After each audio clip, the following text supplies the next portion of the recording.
মাঝে মাঝে কি পুলিশকে আপনি হুমকি দিয়ে দেন যে দাদাগিরি করছেন নাকি, চামচা হয়ে গেছেন?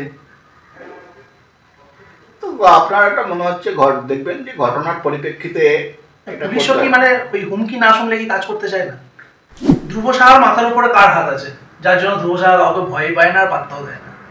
ধ্রুব সাহা কি প্রথম থেকেই অ্যাংরি ইয়াং লিডার, না রাজনীতিতে আসার পরে অ্যাংরি ইয়াং লিডার হয়ে তৈরি হয়েছে?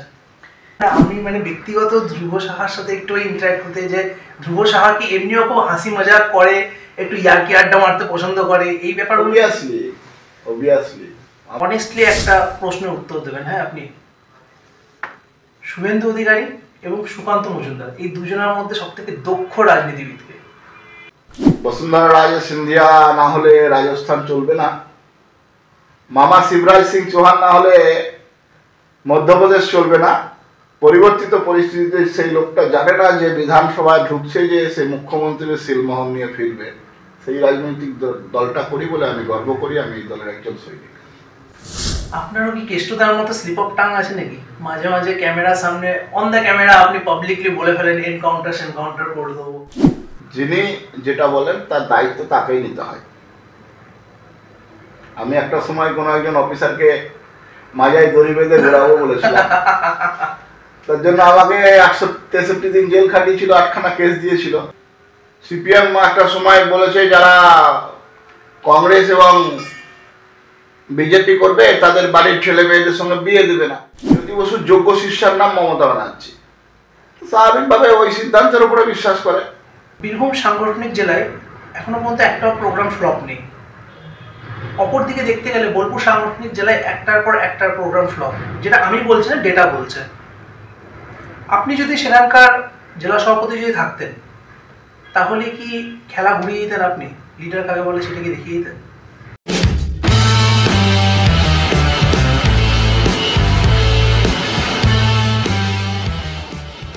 নমস্কার, রোল ক্যামেরাটাকে আপনাদের সকলকে স্বাগত জানিয়ে আজকে আমাদের এপিসোড শুরু করছি।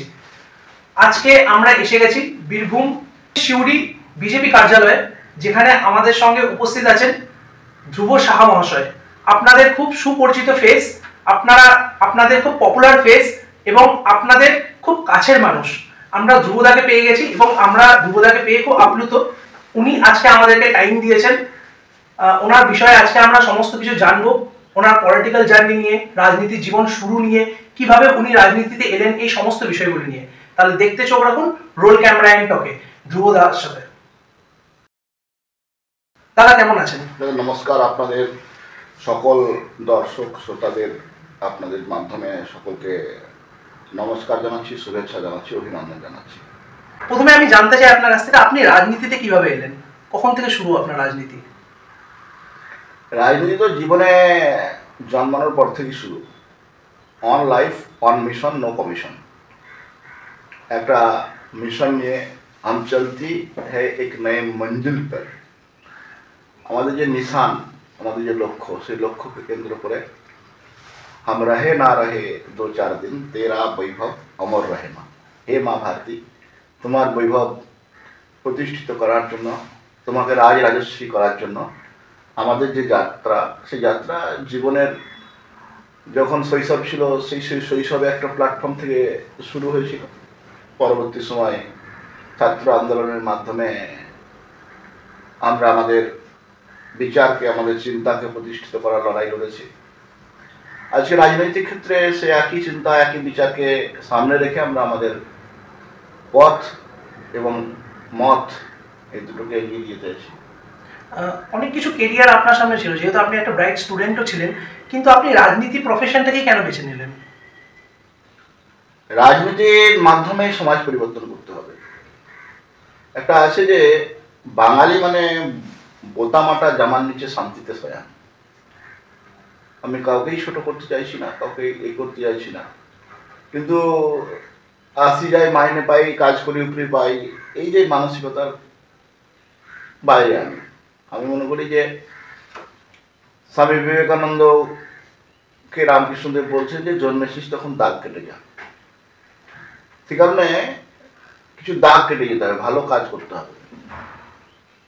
তো সেই দাগ কাটার কাজ ছোট থেকেই করছি, আছি, জীবনে ভালো কিছু করা, ভালো কিছুর সঙ্গে থাকা, প্রতিদিন নতুন কিছু শেখার, নতুন লোকেদের সঙ্গ করার, ভালো মানুষদের সঙ্গ করা। তো এই কাজ চলছে, আগামী সময় চলবে। ধ্রুব সাহা কি প্রথম থেকেই অ্যাংরি ইয়াং লিডার, না রাজনীতিতে আসার পরে অ্যাংরি ইয়াং লিডার হয়ে তৈরি হয়েছে? শব্দটা ঠিক চয়ন হচ্ছে বলে মনে হচ্ছে না। অ্যাংরি কোনো ব্যাপারই না।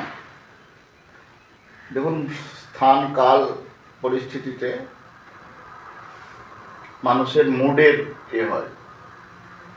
আমি অ্যাংরি নই, এটা আপনাদের যদি মনে হয় যে আমি অ্যাংরি, তাহলে আজকে কি আপনাকে অ্যাংরি এরকম মনে হচ্ছে? না, আমি মানে ব্যক্তিগত ধ্রুব সাহার সাথে একটু ইন্টারাক্ট হতে, যে ধ্রুব সাহা কি এমনিও খুব হাসি মজাক করে, একটু ইয়ার্কি আড্ডা মারতে পছন্দ করে, এই ব্যাপার? অবভিয়াসলি আমরা কোনো সিস্টেমের বিরুদ্ধে, কোনো সিদ্ধান্তের বিরুদ্ধে আমার মত, সেই মতকে আপনার অ্যাংরি কোনো জায়গায় মনে হতে পারে, কিন্তু ওভারঅল যে আমি এই ধরনের নয়, আজকে আপনার মনে হচ্ছে তো? না, হয় না। না, আমার মনে হচ্ছে না এখনো পর্যন্ত বসে। যাক, সেটা তাহলে আমার দুর্ভাগ্য। অ্যাটলিস্ট ব্যক্তি সত্তাটা আলাদা। আমার সঙ্গে ব্যক্তিগতভাবে যারা মিশে, যারা এ করে, তারা এরকম অনুভব করবে, নিশ্চিত অনুভব করবে। আমরা সোশ্যাল মিডিয়াতে মাঝে মাঝেই আপনাকে দেখতে পাই, খুব হঠাৎ করে খুব ওভার এক্সাইটেড হয়ে যান, খুব অ্যাংরিলি কোনো কিছু কথাবার্তা বলেন কোনো জায়গায় প্রতিষ্ঠিত কোনো কিছু করার জন্য। আপনি এতগুলো লোক নিয়ে ঢুকবেন, ঠিক আছে? এটা কোথায় পারমিশন আছে? আপনাকে চাকরিটা অনেকদিন করতে হবে। আপনার সাহেব জিনা আরাম করে দেবো। আপনাকে বলে রাখছি, শুনেন সাহেব, আমার বক্তব্য সাহেব, আপনাকে এই রিসিপ্ট দিতে হবে। আচ্ছা, এই লোকেদের বাড়ি আপনাকে সার্ভে করে দিতে হবে। লোক বাড়ি পেয়ে যাচ্ছে, ফাঁকা বাড়ি পেয়ে তারা বাড়ি পেয়ে যাচ্ছে। আপনি যদি এরা বাড়ি পাই, আমি তো এখন দিচ্ছি না, তারপরে হিসাব হবে লাস্টে বেলায়। সেই জন্য একটু আমি আমার কিউরিসিটি এটা জানার জন্য। না, অ্যাকচুয়ালি কি আছে না, এই পশ্চিমবাংলার যে বর্তমান পরিস্থিতি, বিগত প্রায় 50 বছর ধরে বাংলার বাঙালি মেরুদণ্ডকে ভেঙে দেওয়া হয়েছে। সিপিএমের যে শাসন ব্যবস্থা ছিল, সেই শাসন ব্যবস্থার পরে তৃণমূলের শাসন ব্যবস্থা আরও জঘন্য হয়েছে। সিপিএমের শাসন ব্যবস্থায় সরকারি কর্মচারীদেরকে ক্যাডারে পরিণত করেছে, আর তৃণমূলের শাসন ব্যবস্থায় সরকারি কর্মচারীদেরকে একটা বড় অংশকে তোলাবাজে পরিণত করেছে।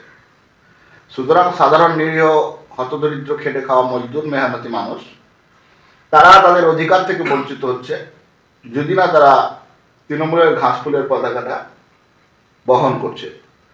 সেই কারণে আমি বিরোধী রাজনৈতিক দল হিসেবে আমার নৈতিক কর্তব্য মনে করি আমি, যে যারা পার্টির সিদ্ধান্তের সঙ্গে, তৃণমূলের সিদ্ধান্তের সঙ্গে মত মিলছে না বলে সরকারি সুযোগ সুবিধা পাচ্ছে না, সে যে রাজনৈতিক দলেরই হোক না কেন, তার মত যেটাই হোক না কেন, সরকারি যে সুযোগ সুবিধা, সেই সুযোগ সুবিধা সবাইকে দিতে হবে।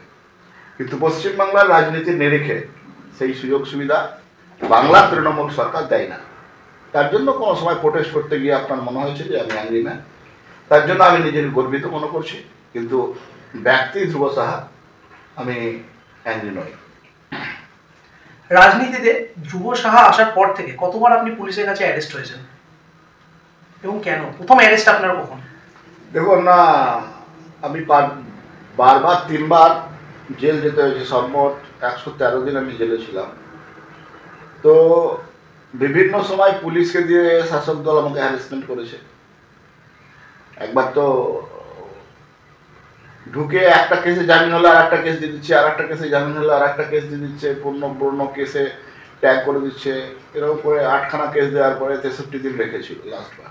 আচ্ছা, পঞ্চায়েত নির্বাচনের সময়, তারপরে একবার বিভিন্ন সময় জেল খাটিয়েছে।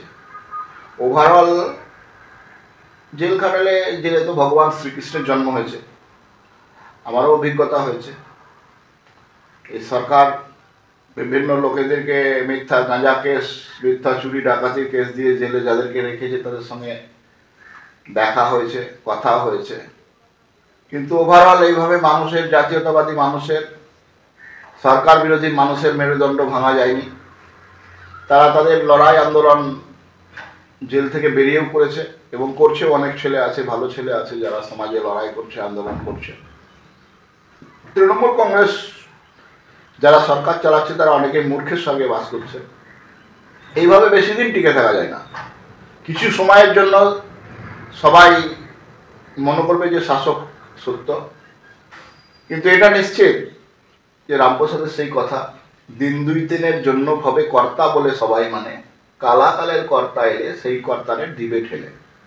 সুতরাং আমরা তো ঈশ্বরবাদে বিশ্বাস করি, কালাকালের কর্তা নিশ্চিতভাবে একজন কেউ আছে, সেই কর্তা আসলে যিনি আজকে কর্তা ভাবছেন তাকে ঠেলে ঠেলে ফেলে দেবে।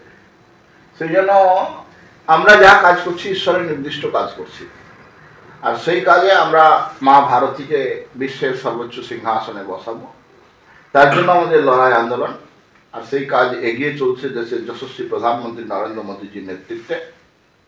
আমরা মনে করি যে বাংলাতেও সেই কাজ আমরা প্রতিষ্ঠিত করব। আমাদের রাজ্য সভাপতি ডক্টর সুকান্ত মজুমদার, বিরোধী দলনেতা শুভেন্দু অধিকারী, এনাদের নেতৃত্বে বাংলায় একদিন পরিবর্তন আসবে এবং বাংলায় জাতীয়তাবাদী সনাতনী মানুষদের ঐতিহাসিক জয় হবে।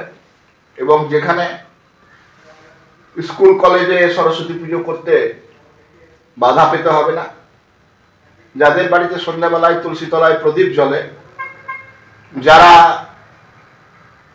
মায়েরা মাথায় সিঁদুর পরেন, শাঁখা পরেন, তারা নিশ্চিতভাবে নিজ ভূমিতে নিশ্চিতভাবে বসবাস করতে পারবেন বলে আমি মনে করি। মাঝে মাঝে কি পুলিশকে আপনি হুমকি দিয়ে দেন যে দাদাগিরি করছেন নাকি, চামচা হয়ে গেছেন? তো আপনার একটা মনে হচ্ছে দেখবেন যে ঘটনার পরিপ্রেক্ষিতে পুলিশও কি মানে ওই হুমকি না শুনলে কি কাজ করতে চায় না? উনার সঙ্গে কথা বলে এসছি, আপনি যা কথা বলে আমার এখানে দায়িত্ব আছে, কতক্ষণ কথা বলতে হবে? আপনার কি দায়িত্ব আছে? আপনি দালালি করার দায়িত্ব আছে নাকি? কতক্ষণ কথা বলবেন আপনি করবেন নাকি? আপনার ভূমির কথা বলবেন, নিজে বলেছেন ম্যাডাম, এটা বলতে আপনি কেন? ঠিক আছে আপনি কেন বলবেন? লয়ার কালকে ভিডিও সঙ্গে কথা বলে এখানে দেখো এরকম নয়, এরকম চলে আসছে তৃণমূলের চামচাগিরি করছে জানুন। ভূমির কথা বলবেন, সিরিয়াল গাছলে সিরিয়াল ট্রাইব লোকগুলো জল পায় না, আপনি কি করছিলেন তখন? 1.5 মাস ধরে জল পায় না। অ্যাকচুয়ালি পশ্চিমবাংলার তথা বীরভূমের পুলিশের অনেক জায়গায় মেরুদণ্ড বাঁধা আছে, পায়ে শিকল পরা আছে, পাথরের ডিসিআর থেকে বালির টাকা, সাথে সাথে কয়লার কালো হাতছানি, এগুলো পুলিশকে অনেক লোককে টানে। রাস্তায় দাঁড়িয়ে তোলাবাজি খেতে যে টাকা পায়, মাইনের থেকে বেশি অঙ্ক হয়তো, সেই জন্য মাইনের টাকাটা, সরকারি টাকাটা যেটা পাই সেটা সেই দায়িত্ব কর্তব্যটা ভুলে যায়। সেই জন্য আমাদের দম একটু চিৎকার চেঁচামেচি করতে হয়। কিন্তু সব পুলিশ খারাপ নয়, এর মধ্যেও অনেক ভালো লোক আছে যারা আছে বলে পুলিশিং সিস্টেমটা চলছে। ধ্রুব সাহার মাথার উপরে কার হাত আছে যার জন্য ধ্রুব সাহা কাউকে ভয় পায় না আর পাত্তাও দেয় না? অগণিত বীরভূমের হতদরিদ্র মেহনতি মজদুর মানুষের স্নেহ ভালোবাসা আছে, প্রান্তিক খেটে খাওয়া সনাতনী সমাজের মানুষ যাদের আশীর্বাদ আছে, যারা ডাকলে আমি ছুটে যাই এবং আমার কিছু হলে তারা আসে, তাদের সঙ্গে আছি বলে আমি হিম্মত দেখাতে পারি। এটা লাইফ টাইম চলবে এরকম ভাবে? সে তো সময় বলবে, আমি তো গণৎকার নয়। নিশ্চিতভাবে রবীন্দ্রনাথের কথা, দিবে আর নিবে, মিলাবে মিলিবে, এই ভারতের মহামানবের সাগর তীরে। আবার এক জায়গায় উনি বলছেন, আমায় যেসব দিতে হবে সে তো আমি জানি। সুতরাং আমি যদি দেই, নিশ্চিতভাবেই মানুষ আমাকে আশীর্বাদ করে যাবে। সেই কারণে আমার যেসব দিতে হবে সেটা আমি জানি। অনেস্টলি একটা প্রশ্নের উত্তর দেবেন, হ্যাঁ আপনি, শুভেন্দু অধিকারী এবং সুকান্ত মজুমদার এই দুজনের মধ্যে সব থেকে দক্ষ রাজনীতিবিদকে? দুজনেই দক্ষ নিজ নিজ জায়গায়, এর সময় অনেস্টলি কি আছে। মাননীয় সুকান্ত মজুমদার আমাদের সম্মাননীয় রাজ্য সভাপতি, তার নেতৃত্বে ভারতীয় জনতা পার্টি আমরা এগিয়ে নিয়ে যাচ্ছি। বিরোধী দলনেতা শুভেন্দু অধিকারী, উনি আমাদের লেজিসলেটিভ লিডার, সেই কারণে ওনার নেতৃত্বে বিধানসভার ভিতরে এবং রাজপথে লড়াই চলছে। সুতরাং দুজনেই দক্ষ দুজনের জায়গায়। আমরা ব্যক্তি বিশেষের উপরে দল করি না, আমরা কালেকটিভ সিদ্ধান্তের উপরে দল করি। Bharatiya Janata party it is party with difference. সুতরাং ব্যক্তিবাদে কে নেতা কে আছে, আপনি এই যে ভাবনাটা আপনাদের সাংবাদিকদের আছে, এটা তৃণমূলে চলে। বসুন্ধরা রাজে সিন্ধিয়া না হলে রাজস্থান চলবে না, মামা শিবরাজ সিং চৌহান না হলে মধ্যপ্রদেশ চলবে না। পরিবর্তিত পরিস্থিতিতে সেই লোকটা জানে না যে বিধানসভায় ঢুকছে যে সে মুখ্যমন্ত্রীর সিলমোহর নিয়ে ফিরবে। সেই রাজনৈতিক দলটা করি বলে আমি গর্ব করি, আমি এই দলের একজন সৈনিক। আপনারও কি কেষ্টদার মতো স্লিপ অফ টাং আছে নাকি? মাঝে মাঝে ক্যামেরার সামনে অন দ্য ক্যামেরা আপনি পাবলিকলি বলে ফেলেন এনকাউন্টার করে দেবো। এডিটারকে যারা ডেকে বলবে আসুন দেখবেন আমি কত সুন্দর মিনি পাকিস্তান বানিয়েছি, তাদের এনকাউন্টার হবে না তো কি? তাদেরকে গলায় মালা পরানো হবে নাকি? ভারতবর্ষে থেকে পাকিস্তান জিতলে যারা বম ফাটাবে তাদের এনকাউন্টার হবে না তো তাদের কি ফুল দেওয়া হবে নাকি? এখানে যারা দেশদ্রোহিতা করবে, এখানে যারা পাকিস্তান জিন্দাবাদ বলবে, তাদের নিশ্চিতভাবে এনকাউন্টার হবে। কারোর সঙ্গে কারো তুলনা হয় না। যিনি যা বলেন তার ব্যক্তি সত্তার উপরে প্রতিষ্ঠিত হয়ে বলেন। সুতরাং স্থান কাল পরিস্থিতি পরিপ্রেক্ষিতে যিনি যেটা বলেন তার দায়িত্ব তাকেই নিতে হয়। আমি একটা সময় কোনো একজন অফিসারকে মাজায় দড়ি বেঁধে ঘোরাবো বলেছিলাম, তার জন্য আমাকে 163 দিন জেল খাটিয়েছিল, 8খানা কেস দিয়েছিল। তারপরে আমি থেমে যাইনি বলে আজকে আমি জেলা সভাপতি, কিন্তু আমার লড়াই চলছে, চলবে। আপনার মতে একজন দলের নেতার সাথে অপর দলের নেতার কিরকম সম্পর্ক থাকা উচিত? বিচারগত সিদ্ধান্তগত নিশ্চিতভাবে বিরোধ থাকা উচিত।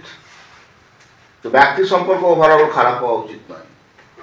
সিদ্ধান্তের উপরে আমার যে কোনো রাজনৈতিক দলের সঙ্গে বিরোধ অবশ্যই হবে, কিন্তু সহনাগরিক হিসাবে তাদের সঙ্গে আমার সহমর্মিতাও থাকা উচিত বলে মনে হয়, যেটা এখনকার দিনে একদম রেয়ার। এটা এই সংস্কৃতি তৃণমূল কংগ্রেস এবং তার আগে সিপিএম এনেছে। সিপিএম একটা সময় বলেছে যারা কংগ্রেস এবং বিজেপি করবে তাদের বাড়ির ছেলে মেয়েদের সঙ্গে বিয়ে দেবে না।